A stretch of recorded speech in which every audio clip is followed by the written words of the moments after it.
Welcome to Sahana kitchen. இன்றைக்கி நம்ம பார்க்க போகிறது வெஜ் பிரியாணி. அது எப்படி செய்யலான்னு பார்க்கலாம். ஃபஸ்ட்டு ஸ்டவ் ஆன் பண்ணி ஒரு குக்கர் வச்சுக்கலாம். அதில் எண்ணெய் விட்டுக்கலாம். 2 ஸ்பூன் நெய் அதில் சேர்த்துக்கலாம்.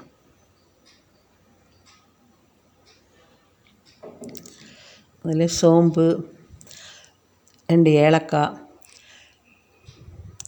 கிராம்பு, பட்டை, கல்பாசி, பிரியாணி இலை எல்லாம் போட்டு பொரிக்க விட்டுறலாம்.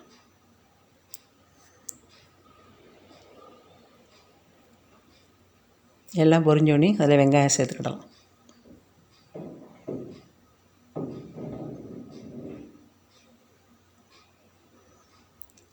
வெங்காயத்தை கலர் மாறந்தண்ணி வதக்குவோங்க.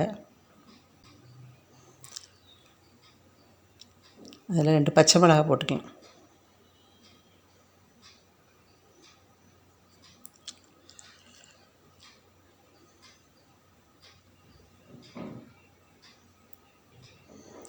இஞ்சி பூண்டு விழுது 1 ஸ்பூன் சேர்த்துக்கலாம்.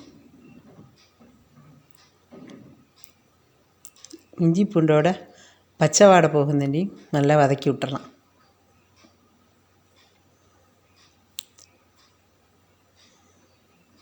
நான் 2 தக்காளி வெட்டி வச்சுருக்கேன், அதையும் சேர்த்துக்கிடலாம்.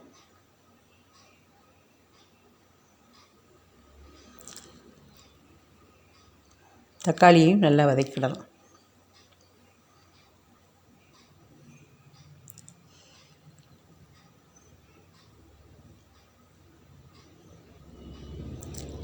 அதில் 2 ஸ்பூன் பிரியாணி மசாலா, 1 ஸ்பூன் தனி மிளகாத்தூள் சேர்த்துக்கிடலாம்.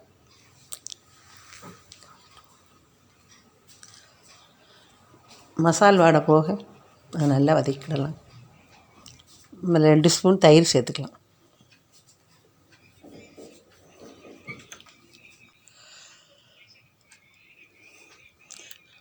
புதினா, மல்லி கொஞ்சம் சேர்த்துக்கிடலாம்.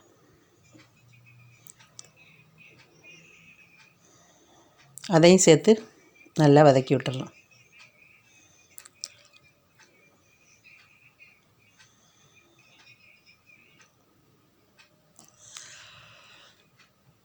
நான் பிரியாணிக்கு தேவையான காயெல்லாம் எடுத்து வச்சுருக்கேன். கேரட், பச்சை பட்டாணி, பீன்ஸ், உருளைக்கிழங்கு எல்லாம் 50 கிராம் சேர்த்துக்கலாம்.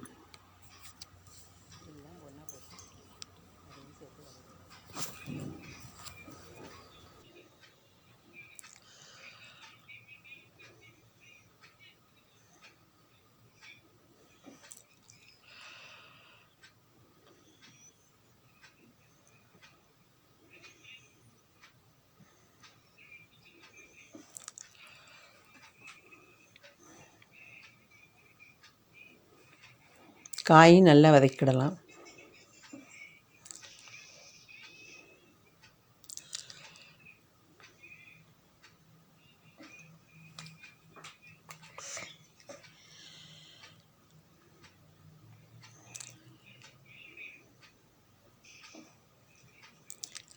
காய்க்கு தேவையான உப்பு கொஞ்சம் சேர்த்துக்கலாம்.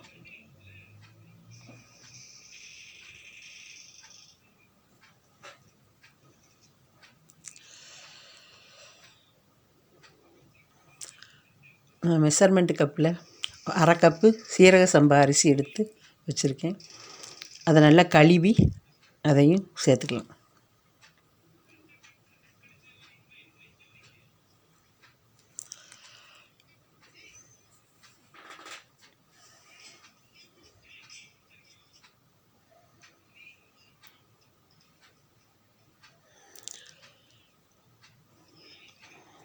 அரிசியையும் சேர்த்து நல்லா வதக்கிடலாம்.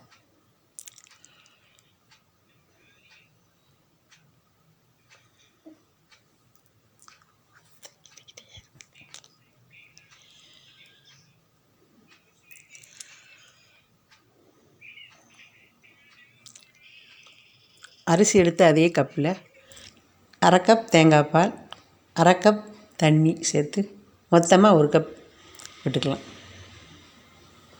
பிரியாணிக்கு தேங்காய் பால் விட்டால் டேஸ்ட்டாக இருக்கும். பிரியாணிக்கு தேவையான உப்பு போட்டுக்கலாம். குக்கரை மூடி 2 விசில் விட்டுறலாம்.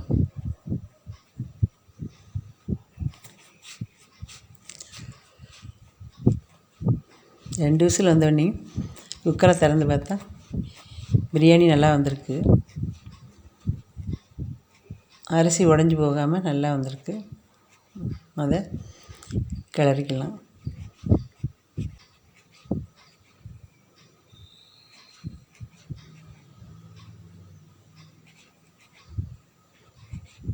அதில் கொஞ்சம் நெய் சேர்த்துக்கலாம். மல்லி இலையும் போட்டு இறக்கிடலாம். இப்போ வெஜ் பிரியாணி ரெடி ஆயிடுச்சு.